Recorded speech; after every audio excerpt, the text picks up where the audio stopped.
এর মধ্যে রয়েছে একজন আল্লাহর ওলি, ব্যবসা বাণিজ্য করত।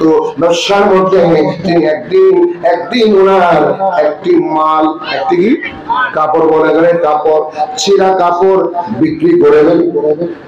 দোকানে সাগর আছে না, সাগরে চিরা কাপড় বিক্রি করে ফেললো।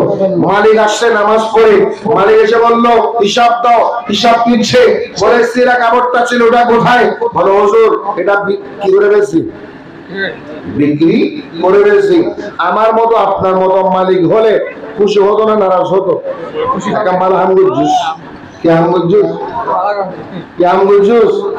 ভালো কাজ করেছো, সিরা কাপড়টা দেখাই নিলে কেউ নিবে না, আর তুমি গুগলে বিক্রি করে দিলা, খুব ভালো কাজ করেছো।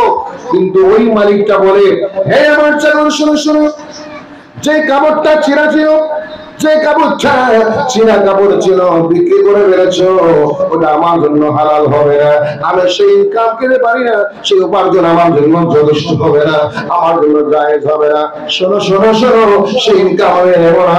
ওই টাকাগুলো মালিককে খুঁজে দেখো। মালিককে খুঁজতে খুঁজতে খুঁজতে তিনি দেখতেছিলেন মালিককে আর পাওয়া যায় না। মালিককে না পেয়ে ওই টাকাগুলো তিনি রেখে দিয়েছেন। 1 বছর যাবত খুঁজেছেন, তালাশ করেছেন, 1 বছর পরে ওগুলা সৎকা করে দিয়েছেন। তারপরেও তিনি খান নাই, তিনি ভোগ করেন নাই। জোরে বলুন সুবহানাল্লাহ।